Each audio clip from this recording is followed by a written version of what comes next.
عداوت مجھ سے کیوں اتنی، میں تو قرآن کا داعی ہوں، رسول اللہ کا وارث، صحابہ کا سپاہی ہوں، مجھے ہے کفر سے نفرت، میں تو حق کا فدائی ہوں، زمانے کے ہر ایک ظالم ہر جابر سے لڑتا ہوں، مجھے جو حکم ربی ہے وہی میں کام کرتا ہوں۔ السلام علیکم ورحمۃ اللہ وبرکاتہ۔ الحمدللہ رب العالمین والصلاة والسلام علی سید الانبیاء والمرسلین وعلی آلہ واصحابہ اجمعین، اما بعد۔ معزز ناظرین، عزیز طلبہ اور طالبات، پچھلے ایپیسوڈ میں ہم نے فقہ الصیام کا جو کورس شروع کیا تھا اس میں ہم نے رمضان کی اور روزے کی فضیلت کو دیکھا، اور اسی طریقے سے رمضان کیسے شروع ہوتا ہے اور رمضان کا کیا حکم ہے روزے کا، اور روزے کے کیا فضائل اور فوائد ہیں، یہ سب ہم نے دیکھا تھا۔ آج ہم دیکھیں گے انشاءاللہ کہ کن لوگوں کے اوپر روزہ فرض ہے، روزے کے ارکان کیا ہیں، یعنی روزے کے اندر کون کون سی چیزیں کمپلسری ہیں، روزے کے اندر کون کون سی چیزیں سنت ہیں، یعنی کمپلسری تو نہیں ہے لیکن بہتر اور سنت ہیں، اور روزے کو خراب کر دینے والی کون کون سی چیزیں ہیں، اور وہ لوگ کون ہیں جن کو رمضان میں روزہ نہ رکھنے کی اجازت ہے۔ ان سب چیزوں کو انشاءاللہ آج ہم دیکھیں گے۔ تو آئیے سب سے پہلے شروع کرتے ہیں، روزہ کن لوگوں کے اوپر فرض ہے۔ تو روزہ ان تمام لوگوں کے اوپر فرض ہے جن کے اندر چار چیزیں پائی جائیں۔ نمبر 1، اسلام، آدمی مسلمان ہونا چاہیے، غیر مسلم کے اوپر روزہ فرض نہیں ہے۔ نمبر 2، عقل، انسان پاگل نہ ہو، عقل والا ہو، باشعور ہو، ہوش میں ہو۔ اور تیسرے، بلوغت، نابالغ بچے کے لیے روزہ فرض نہیں ہے۔ بلوغت کی نشانی شریعت میں عمر کے اعتبار سے کوئی 15 سال کا ہو جائے، یا اسے شہوت کے ساتھ منی آنے لگے، یا زیر ناب بال نکل آئیں، یا اگر عورت ہے تو اس کو یعنی مینسس شروع ہو جائیں، تو یہ سارے بالغ ہونے کی نشانی ہیں۔ اور چوتھی چیز ہے روزے کی طاقت۔ تو اسلام، عقل، بلوغت اور روزے کی طاقت، یہ چار چیزیں جب ہیں تبھی روزہ فرض ہیں۔ کسی کافر یا مرتد کے اوپر، کسی پاگل کے اوپر، کسی بچے کے اوپر، کسی بڑے بوڑھے اور ایسے بیمار کے اوپر جس کے صحیح ہونے کی امید نہ ہو اور وہ روزہ کی طاقت نہیں رکھتے ہوں، تو ان سے روزے کا مطالبہ نہیں کیا جائے گا۔ البتہ 7 برس یا اس سے زیادہ کے بچوں سے روزہ رکھوانا چاہیے تاکہ وہ اس کے عادی ہو جائیں۔ جیسے نماز کی عادت ہم ڈلواتے ہیں، ویسے روزے کی بھی عادت ڈلوانی چاہیے۔ آئیے آگے بڑھتے ہیں، روزے کے ارکان کیا ہیں۔ تو یاد رکھیے کہ روزے کے 2 ارکان ہیں، ان کے بغیر روزہ درست نہیں ہے۔ پہلا رکن کیا ہے؟ نیت کرنا۔ اللہ تعالیٰ کے حکم کی تعمیل میں دل سے پکا ارادہ کرنے کا نام نیت ہے، اور یہ نیت آپ کو رات ہی میں کر لینا ہے، یعنی فجر کے طلوع ہونے کے پہلے پہلے روزے کی نیت ہو جانی چاہیے۔ چنانچہ اللہ کے رسول صلی اللہ علیہ وسلم فرماتے ہیں، نسائی کی 2334 نمبر کی حدیث ہے کہ جو رات میں روزے کی نیت نہ کرے، من لم یبیت اللیل، جو رات میں روزے کی نیت نہ کرے، فلا صوم لہ، تو اس کا روزہ نہیں ہوتا ہے۔ لیکن یہ بات یاد رکھیں کہ نیت دل کے ارادے کا نام ہے، زبان سے نیت کرنا یہ بدعت ہے۔ بس اتنا احساس کر لینا کافی ہے کہ کل ہمیں روزہ رکھنا ہے، بلکہ سحری بھی اگر ہم کھا لے رہے ہیں اس مقصد کے لیے تو وہ بھی نیت ہی مانی جائے گی۔ دوسرا جو روزے کا اہم رکن ہے جس کے بغیر روزہ نہیں ہوتا، کہ روزے کو توڑنے والی تمام چیزوں سے رک جانا۔ کب سے کب تک؟ فجر کے طلوع ہونے سے لے کر کے سورج کے ڈوب جانے تک۔ اللہ تعالیٰ نے فرمایا سورہ بقرہ کی آیت نمبر 187 میں کہ فالآن باشروہن، کہ اب تم اپنی بیویوں سے مباشرت کر سکتے ہو، وابتغوا ما کتب اللہ لکم، اور اللہ تعالیٰ نے جو تمہارے لیے لکھا ہے اس کو تلاش کر سکتے ہو، وکلوا واشربوا، اور کھا سکتے ہو، پی سکتے ہو، حتی یتبین لکم الخیط الابیض من الخیط الاسود من الفجر، یہاں تک کہ فجر کا سفید دھاگا سیاہ دھاگے سے الگ ہو جائے، یعنی فجر کا وقت ہو جائے۔ ثم اتموا الصیام الی اللیل، پھر رات تک یعنی رات کے شروع ہونے کے پہلے پہلے تم روزے کو پورا کر لو۔ تو اس سے مراد ہے فجر کے طلوع سے لے کر کے سورج کے غروب ہو جانے تک ہمیں ان تمام چیزوں سے بچنا ہے۔ دوسرا پوائنٹ آج کا ہمارا ہے روزے کے اندر کون کون سی چیزیں سنت ہیں۔ تو یاد رکھیں، سب سے پہلی جو سنت ہے سحری کھانا۔ حضرت انس رضی اللہ عنہ سے روایت ہے، صحیح بخاری کی 1923، صحیح مسلم کی 1095 نمبر کی حدیث ہے، نبی کریم صلی اللہ علیہ وسلم نے فرمایا، تسحروا، سحری کھایا کرو کیونکہ سحری کھانے میں برکت ہے۔ سحری سے بہت سارے فائدے ہیں، نبی صلی اللہ علیہ وسلم کی اتباع ہوتی ہے، اہل کتاب کی مخالفت ہوتی ہے، اس کے ذریعے عبادت میں طاقت حاصل ہوتی ہے، چستی اور پھرتی پیدا ہوتی ہے، ایکٹیویٹی پیدا ہوتی ہے، بھوک اور پیاس سے پیدا ہونے والی جو ہمارے اندر کمیاں ہیں وہ دور ہوتی ہیں، اور سحری کے وقت جو ہے ہم کسی کو اپنے ساتھ کھلاتے ہیں یا صدقہ کرتے ہیں وہ بھی فائدہ ہوتا ہے۔ سحری کے وقت ہم جو ذکر اور دعا کرتے ہیں وہ قبول ہوتا ہے، اور سونے سے پہلے جو ہے نیت میں اگر ہم غافل ہو گئے تو سحری کے ذریعے وہ غفلت دور ہو جاتی ہے، اور سحری کرنے کے بعد ہم جماعت کے ساتھ فجر کی نماز بھی ادا کرتے ہیں۔ یہ سارے سحری کے فائدے ہیں۔ دوسری سنت روزے کی ہے کہ سحری میں تاخیر کریں، یعنی فجر کے پہلے کرنا ہے لیکن بہت پہلے نہیں کرنا ہے، سحری میں تاخیر کرنا ہے۔ حضرت انس ابن مالک رضی اللہ عنہ کہتے ہیں، بخاری کی 576 نمبر کی حدیث ہے، کہتے ہیں کہ نبی صلی اللہ علیہ وسلم اور حضرت زید ابن ثابت نے سحری کھائی۔ جب دونوں سحری کھا چکے تو نبی صلی اللہ علیہ وسلم نماز کے لیے کھڑے ہوئے اور آپ نے نماز پڑھائی۔ انس رضی اللہ عنہ سے پوچھا گیا کہ سحری سے فارغ ہونے اور نماز میں داخل ہونے کے درمیان کتنا وقت تھا، یعنی نبی صلی اللہ علیہ وسلم نے جب سحری سے آپ فارغ ہو گئے اور نماز آپ نے شروع کی تو دونوں کے بیچ میں گیپنگ کیا تھی؟ تو انہوں نے جواب دیا کہ جتنے میں آدمی 50 آیتیں پڑھ لیتا ہے، اتنی بس گیپنگ تھی۔ 50 آیتیں پڑھنے میں یعنی مان کے چلیے آپ کی 50 منٹ 40 منٹ، یعنی آدھا گھنٹہ 40 منٹ سے زیادہ کا وقفہ نہیں تھا آپ کے نماز میں شروع داخل ہونے اور سحری سے فارغ ہونے کے درمیان۔ اسی طریقے سے ابو داؤد کی 2350 نمبر کی حدیث ہے، اللہ کے رسول صلی اللہ علیہ وسلم فرماتے ہیں کہ جب تم میں سے کوئی شخص اذان سنے والاناء علی یدہ، اور برتن اس کے ہاتھ میں ہو، فلا یضعہ، تو اس وقت تک برتن کو نیچے نہ رکھے جب تک کہ حتی یقضی حاجتہ منہ، جب تک کہ اس سے اپنی ضرورت پوری نہ کر لے۔ تو اس سے بھی معلوم ہوا کہ سحری یعنی اتنے تاخیر تک صحابہ کے دور میں ہوتی تھی کہ اذان ہونے کا بھی خدشہ ہو جاتا تھا۔ تو سحری میں تاخیر کریں، یعنی فجر کے پہلے اس سے فارغ ہو جائیں لیکن بہت پہلے سحری نہ کھائیں۔ اور سحری میں تاخیر جب ہم کرتے ہیں تو روزہ رکھنے والے پر بھی ایک قسم کی جو ہے نرمی ہوتی ہے، کیونکہ ظاہر ہے کہ بہت پہلے سے وہ سحری کھا کر کے فارغ ہو جائے گا تو اتنی اس کی ٹائمنگ بڑھ جائے گی روزے کی، تو اس کے لیے بھی بہتر ہے، اور جماعت سے فجر کی نماز ادا کرنے کی بھی امید اس سے رہتی ہے جو تاخیر سے سحری کرتا ہے۔ تیسری سنت جو روزے کی ہے، افطار میں جلدی کرنا۔ حضرت سہل بن سعد کہتے ہیں کہ اللہ کے رسول صلی اللہ علیہ وسلم فرمایا، یہ متفق علیہ روایت ہے، صحیح بخاری کی 1957 اور صحیح مسلم کی 1098 نمبر کی، کہ لا یزال الناس خیر، لوگ اس وقت تک بھلائی سے رہیں گے جب تک افطار میں جلدی کریں گے۔ تو جو آدمی افطار میں جلدی کرتا ہے اور نبی صلی اللہ علیہ وسلم کی سنت کی پابندی کرتا ہے اور اہل کتاب کی مخالفت سے وہ کرتا ہے، تو اس طریقے سے وہ جو ہے فضیلت اور فائدے میں رہتا ہے۔ اور اس میں جلدی کرنے کی ایک حکمت یہ بھی ہے کہ روزے دار کے لیے بہتر ہے، بلا وجہ اس کو تاخیر کر کے لیٹ ہوگا اتنا اس کا روزے کی ٹائمنگ بڑھے گی، تو اس کی عبادت کے لیے بھی بہتر ہے کہ وہ افطار میں جلدی کرے، جیسے وقت ہو گیا فوراً وہ افطار کر لے۔ چوتھی سنت یہ ہے کہ تر کھجور سے افطار کیا جائے، رطب سے افطار کیا جائے، یہ مستحب ہے۔ اگر رطب نہ ملے تو تمر یعنی سوکھی کھجور سے کر لے، اور وہ بھی نہ ملے تو پانی سے افطار کر لے۔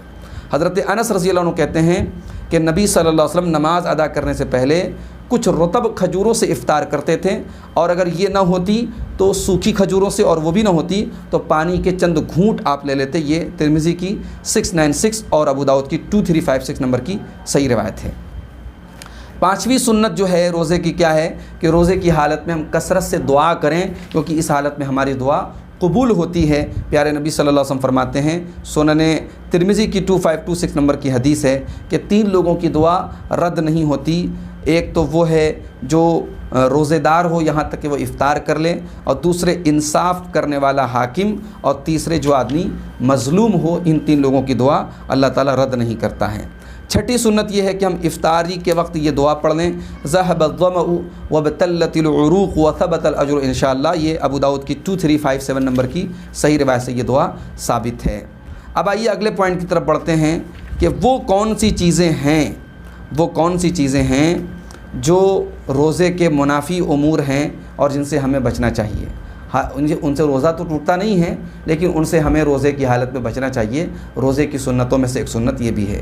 تو جس طریقے سے ہم تمام ایسی چیزوں سے بچتے ہیں جن سے روزہ ٹوٹ جاتا ہے، تو ہمیں ایسے تمام گناہوں اور نافرمانیوں سے بھی بچنا چاہیے جن سے ہمارے روزے کا ثواب کم ہوتا ہے اور جس سے اللہ تعالیٰ کا غضب ہم پر نازل ہوتا ہے، جیسے سود کھانا، زناکاری کرنا، چوری کرنا، ناحق کسی کا قتل کرنا، یتیموں کا مال کھانا، کسی کی جان اور مال یا عزت و آبرو پر کسی طریقے کا ظلم کرنا، دھوکہ دھڑی کرنا، امانت میں خیانت کرنا، والدین کی نافرمانی کرنا، رشتے توڑنا، بغض رکھنا، اللہ کے حق کے بغیر تعلقات توڑ دینا، کسی سے بات چیت بند کر لینا، نشہ آور چیزوں کا استعمال کرنا، غیبت اور چغلی کرنا، جھوٹ بولنا، جھوٹی گواہی دینا، ناحق کسی کے بارے میں دعویٰ کرنا، جھوٹی قسم کھانا، داڑھی مڑوانا، کتروانا، مونچھوں کو پست کرنے کے بجائے لمبی رکھنا، تکبر میں مبتلا ہونا، کپڑوں کو ٹخنے کے نیچے لٹکانا، گانے سننا، میوزیکل انسٹرومنٹس اپنے پاس رکھنا، گندی اور اریاں فلمیں اور سیریل دیکھنا، تاش اور پتے کھیلنا، عورتوں کا بے پردگی اختیار کرنا، کافر عورتوں سے مشابہت اختیار کرنا، یہ وہ تمام کام ہیں جن سے اللہ کے رسول صلی اللہ علیہ وسلم نے منع کیا ہے۔ تو یہ تمام برائیاں ہر وقت حرام ہیں، ہر جگہ حرام ہیں، لیکن رمضان کے مقام اور احترام کی وجہ سے ان کا گناہ اور بڑھ جاتا ہے۔ اس لیے اللہ کے رسول صلی اللہ علیہ وسلم فرماتے ہیں کہ صحیح بخاری کی 1903 نمبر کی حدیث ہے کہ من لم یدع قول الزور والعمل به، جس نے جھوٹی بات اور اس پر عمل کو نہیں چھوڑا تو اللہ تعالیٰ کو اس کے کھانا اور پانی چھوڑنے کی کوئی حاجت نہیں ہے۔ اسی طریقے سے متفق علیہ روایت حوالہ میں بیان کر چکا ہوں کہ روزہ ڈھال ہے، جب تم میں سے کسی کے روزے کا دن ہو تو فحش گوئی نہ کرے، شور نہ مچائے، اور اگر اس کو کوئی گالی دے یا اس سے لڑائی کرے تو وہ صاف صاف کہہ دے میں روزے سے ہوں۔ اور 8ویں سنت روزے کی یہ ہے کہ ہم زیادہ سے زیادہ نیک اعمال کریں، ذکر کریں، تلاوت کریں، نفلی صدقہ اور خیرات کریں، روزے کی حالت میں یہ سارے کام ہم کریں۔ اب آئیے چوتھے پوائنٹ کی طرف بڑھتے ہیں کہ وہ کون سی چیزیں ہیں جن سے ہمارا روزہ خراب ہو جاتا ہے، ختم ہو جاتا ہے، فاسد ہو جاتا ہے۔ تو آئیے دیکھتے ہیں۔ سب سے پہلی چیز، جان بوجھ کر کے کھانا پینا یا اس کے ہم معنی کھا پی ڈائریکٹ تو نہیں رہے لیکن ایسی کوئی چیز لے رہے ہیں کہ بدن کو وہ غذا پہنچ رہی ہے، تو یہ جان بوجھ کر کے ایسا کرنے سے روزہ ٹوٹ جاتا ہے۔ چاہے وہ قصدن کھا لے پی لے یا رگوں کے راستے سے ایسا انجیکشن لے لے جو طاقت پہنچاتا ہے باڈی کو، یا خون چڑھوا لے، تو آدمی کا روزہ خراب ہو جائے گا اور اسے قضا کرنی پڑے گی۔ اللہ تعالیٰ نے فرمایا وَكُلُوا وَاشْرَبُوا حَتَّى يَتَبَيَّنَ لَكُمُ الْخَيْطُ الْأَبْيَضُ مِنَ الْخَيْطِ الْأَسْوَدِ مِنَ الْفَجْرِ، کہ کھاؤ اور پیو یہاں تک کہ سفید دھاگا کالے دھاگے سے الگ ہو جائے فجر کے وقت، ثُمَّ أَتِمُّوا الصِّيَامَ إِلَى اللَّيْلِ، اور پھر رات تک صوم کو، روزے کو پورا کر لو۔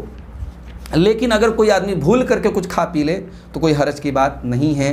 اللہ کے رسول صلی اللہ علیہ وسلم فرماتے ہیں جس نے بھول کر کے کھا پی لیا وہ اپنا روزہ پورا کرے، اسے اللہ نے کھلایا اور پلایا۔ یہ بخاری کی 669 اور صحیح مسلم کی 1155 نمبر کی حدیث ہے۔ اسی طریقے سے ہر وہ چیز بھی روزے کو فاسد کر دیتی ہے جو ناک کے راستے سے معدے کو جائے، کیونکہ وہ بھی کھانے پینے کے معنی میں ہے۔ چنانچہ حضرت لقیط ابن صبرہ کی روایت اللہ کے رسول صلی اللہ علیہ وسلم فرماتے ہیں کہ وضو کرتے ہوئے ناک میں پانی خوب زور سے کھینچو الا ان تکون صائما، مگر یہ کہ تم روزے سے ہو، روزے میں ایسا مت کرو۔ یہ ابو داؤد کی 142، ترمذی کی 788 اور نسائی کی 87 نمبر کی حدیث ہے۔ دوسرا جس سے روزہ ٹوٹ جاتا ہے جماع کرنا، بیوی سے ہم بستری کرنا۔ اگر کسی مسلمان نے روزے کی حالت میں بیوی سے جماع کیا تو اس پر قضا بھی لازم ہے اور کفارہ بھی لازم ہے۔ اللہ تعالیٰ نے سورہ بقرہ کی آیت نمبر 187 میں اس بات کی وضاحت کی کہ روزے کی حالت میں آدمی بیوی سے ملاقات نہیں کر سکتا ہے۔ چنانچہ صحیح بخاری کی 6087 اور صحیح مسلم کی 111 4 بار 1111 نمبر کی حدیث ہے۔ حضرت ابو ہریرہ کہتے ہیں کہ ہم لوگ اللہ کے رسول کے پاس بیٹھے ہوئے تھے، اتنے میں ایک آدمی آیا اور اس نے کہا کہ اے اللہ کے رسول میں برباد ہو گیا۔ آپ نے پوچھا تجھے کیا ہو گیا ہے؟ اس نے کہا کہ میں نے روزے کی حالت میں اپنی بیوی سے جمع کر لیا ہے۔ اللہ کے رسول صلی اللہ علیہ وسلم سے پوچھا کیا تم ایک گردن آزاد کر سکتے ہو؟ اس نے کہا نہیں، مجھے اس کی طاقت نہیں ہے۔ پھر آپ نے پوچھا کیا تم لگاتار 2 مہینے روزہ رکھ سکتے ہو؟ اس نے کہا نہیں، مجھے اس کی بھی طاقت نہیں ہے۔ پھر آپ نے پوچھا کیا تم 60 مسکینوں کو کھانا کھلا سکتے ہو؟ اس نے کہا نہیں۔ نبی صلی اللہ علیہ وسلم تھوڑی دیر ٹھہرے رہے۔ راوی کہتے ہیں ہم اسی حالت میں وہاں بیٹھے تھے کہ اچانک اللہ کے نبی صلی اللہ علیہ وسلم کے پاس ایک بڑا سا ٹوکرا لایا گیا جس میں کھجوریں تھیں۔ اللہ کے رسول نے پوچھا مسئلہ پوچھنے والا کہاں ہے؟ اس نے کہا میں ہوں۔ آپ نے فرمایا اسے لے لو اور صدقہ کر دو۔ اس نے کہا کہ اے اللہ کے رسول کیا اپنے سے زیادہ فقیر پر میں صدقہ کروں؟ اللہ کی قسم مدینہ کی دونوں کالی پہاڑیوں کے بیچ میرے گھر سے زیادہ فقیر کوئی گھر نہیں ہے۔ یہ سن کر کے نبی صلی اللہ علیہ وسلم ہنس پڑے، یہاں تک کہ آپ کے دانت ظاہر ہو گئے اور آپ نے فرمایا جاؤ اسے اپنے اہل و عیال کو کھلا دو۔ تو اس حدیث سے معلوم ہوا کہ اگر کوئی آدمی بیوی سے جمع کر لے روزے کی حالت میں تو قضا بھی کرنی پڑے گی اور ساتھ میں کفارہ بھی اس کو دینا پڑے گا۔ تیسری جو چیز جس سے روزہ ٹوٹ جاتا ہے، قصداً اگر کوئی شخص جو ہے اپنی منی کو باہر نکالے، چاہے وہ مشتزنی کے ذریعے یا بیوی کو بوسہ دے رہا ہے یا چھو رہا ہے یا بار بار دیکھ رہا ہے، اور اس کی وجہ سے اس کو انزال ہو گیا، اس کی منی خارج ہو گئی، تو اس کا روزہ فاسد ہو جائے گا، کیونکہ حدیث قدسی میں اللہ تعالیٰ کا ارشاد موجود ہے، صحیح بخاری کی 7492 اور صحیح مسلم کی 1151 نمبر کی حدیث میں، کہ اللہ تعالیٰ کہتا ہے کہ بندہ روزے میں میرے لیے اپنی شہوت کو چھوڑتا ہے۔ تو شہوت کو چھوڑنے کا مطلب یہی ہے، بیوی سے آدمی مل بھی نہیں سکتا، اور منی کو نکالنے کا بھی کوئی طریقہ اپنانا یہ حرام ہے، اور اس سے روزہ جو ہے اس کا ٹوٹ جائے گا۔ تو چوتھی چیز جس سے روزہ ٹوٹ جاتا ہے، جان بوجھ کر کے قے کرنا۔ معدے میں جو چیزیں ہمارے موجود ہیں کھانے پینے کی، ان کو جان بوجھ کر کے منہ کے راستے اگر ہم نکالتے ہیں تو روزہ ہمارا بیکار ہو جائے گا۔ لیکن خود سے اگر قے آ گئی، طبیعت ہماری خراب ہو گئی، خود سے قے ہو گئی، تو اس سے روزے پر کوئی اثر نہیں پڑے گا۔ چنانچہ اللہ کے رسول صلی اللہ علیہ وسلم فرماتے ہیں، ابو داؤد کی 2380 اور ترمذی کی 720 اور ابن ماجہ کی 1676 نمبر کی حدیث ہے کہ جس کو بے اختیار قے ہو جائے، جس کو خود سے الٹی ہو جائے، اس پر قضا نہیں ہے، اور جو جان بوجھ کر کے قے کرے تو وہ قضا کرے۔ اور پانچویں جس چیز سے روزہ ختم ہو جاتا ہے، روزہ ٹوٹ جاتا ہے، حیض اور نفاس کا خون اگر عورت کو آ جائے تو اس کا روزہ باطل ہو جائے گا۔ اس کی دلیل اللہ کے رسول کی وہ حدیث ہے، حضرت ابو سعید خدری سے روایت ہے، صحیح بخاری کی 304 اور صحیح مسلم کی 79 نمبر کی حدیث ہے کہ اللہ کے رسول نے فرمایا کہ اے عورتوں صدقہ کرو، کیونکہ میں نے جہنم میں عورتوں کو زیادہ دیکھا ہے۔ عورتوں نے کہا ایسا کیوں ہے اے اللہ کے رسول؟ آپ نے فرمایا کہ تم بہت زیادہ لعن طعن کرتی ہو اور شوہروں کی ناشکری کرتی ہو، اور میں نے تم سے زیادہ کم عقل اور کم دین والی کسی کو نہیں دیکھا جو ایک ہوشیار آدمی کی عقل کو ختم کر دیں۔ عورتوں نے عرض کیا کہ اللہ کے رسول ہمارے عقل اور دین کی کمی کیا ہے؟ آپ نے فرمایا کہ کیا ایک عورت کی گواہی مرد کی آدھی گواہی کے برابر نہیں ہے؟ عورتوں نے کہا ضرور۔ آپ نے فرمایا یہ اس کی عقل کی کمی کی وجہ سے ہے۔ پھر فرمایا کیا ایسی بات نہیں ہے کہ جب تم میں سے کوئی عورت حالت حیض میں ہوتی ہے تو نہ نماز پڑھتی ہے نہ روزہ رکھتی ہے؟ عورتوں نے کہا کہ ہاں۔ آپ نے فرمایا یہ اس کے دین کی کمی ہے۔ تو حیض اور نفاس والی عورتیں اس معاملے میں برابر ہیں۔ جس طریقے سے حیض کے خون کے آنے کے بعد روزہ نہیں رکھ سکتی، اسی طریقے سے نفاس کے خون میں بھی وہ روزہ نہیں رکھ سکتی۔ البتہ جو استحاضہ کا خون ہوتا ہے، حیض کے علاوہ جو خون آتا ہے رگوں کی بیماری کی وجہ سے، اس میں روزہ فاسد نہیں ہوگا، وہ روزہ ایز یوزول رکھے گی۔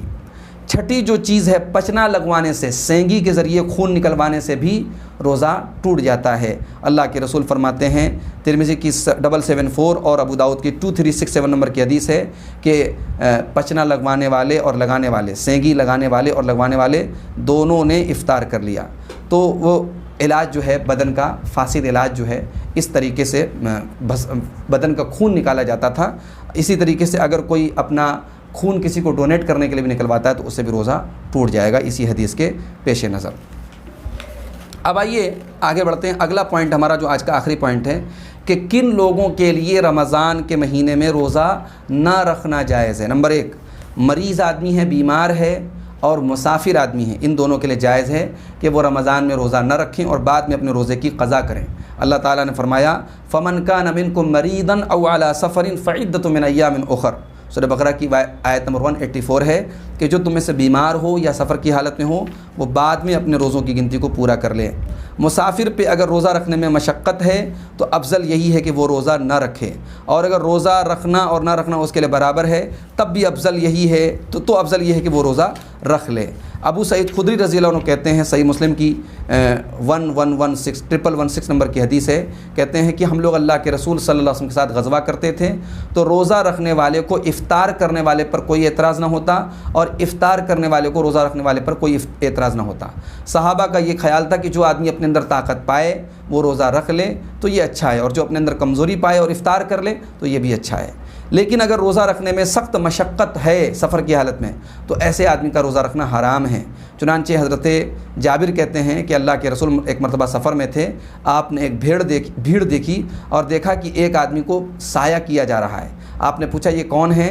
تو بتایا گیا کہ یہ روزے کی حالت میں ہے۔ تو اللہ کے رسول نے فرمایا لیس من البر الصیام فی السفر، سفر میں روزہ رکھنا یہ کوئی نیکی نہیں ہے۔ یہ صحیح بخاری کی 1946 نمبر کی حدیث ہے۔ تو جب تک مریض کے معاملے میں یہی ہوگا کہ جب قابل اعتماد ڈاکٹر جو ہے یہ گواہی دیں کہ ہاں یہ اس کے ٹھیک ہونے کی امید نہیں ہے، کوئی ایسا بیمار ہے کہ ڈاکٹر لوگ کہہ دیں کہ اس کی بیماری کبھی درست نہیں ہو سکتی ہے، تو ایسے آدمی پر روزہ واجب نہیں ہے اور نہ ہی اس کو قضا کرنی ہے، جب کیونکہ وہ ٹھیک ہی نہیں ہو سکتا۔ اور بڑے بوڑھے مرد اتنے بوڑھے ہو چکے ہیں کہ اب وہ روزہ رکھنے کی طاقت نہیں رکھتے ہیں، یا بوڑھی عورت روزہ رکھنے کی طاقت نہیں رکھتی ہیں، تو وہ اپنے روزے کے بدلے ایک روزے کے بدلے وہ ایک مسکین کو کھانا کھلائیں گے۔ اور وہ آدمی جس کی بیماری اب ٹھیک ہونے والی نہیں ہے اور ڈاکٹروں نے گواہی دے دی کہ اب وہ ٹھیک نہیں ہو سکتا ہے، اس کے ساتھ بھی یہی معاملہ ہے۔ اچھا، حیض اور نفاس والی عورتوں کے تعلق سے ایک بات اور یاد رکھیں کہ حیض اور نفاس والی عورتوں پر واجب ہے، ضروری ہے کہ وہ روزہ نہ رکھیں۔ ان کے لیے روزہ نہ رکھنا ضروری ہے، روزہ رکھنا ان کے لیے حرام ہے۔ اگر یہ دونوں روزہ رکھتی ہیں تو ان کا روزہ صحیح نہیں ہوگا، اور ان پر حیض و نفاس کے دنوں میں چھوٹے ہوئے روزے کی قضا کرنا ضروری ہے۔ چنانچہ صحیح مسلم کی 335 نمبر کی حدیث ہے، حضرت معاذہ کہتی ہیں کہ میں نے حضرت عائشہ سے پوچھا کہ کیا وجہ ہے کہ حائضہ عورت روزے کی قضا کرتی ہے اور نماز کی قضا نہیں کرتی؟ اما عائشہ نے فرمایا احروریۃ انتی، کیا تو حروریہ ہے، کیا تو خوارج کے فرقے سے تعلق رکھتی ہے؟ میں نے جواب دیا کہ نہیں، میں حروریہ نہیں ہوں، لیکن میں پوچھتی ہوں۔ تو حضرت عائشہ نے فرمایا کہ ہم کو نبی صلی اللہ علیہ وسلم کے زمانے میں حیض آتا تھا تو ہمیں روزے کی قضا کا حکم دیا جاتا تھا اور روزے کی قضا کا حکم نہیں دیا جاتا تھا۔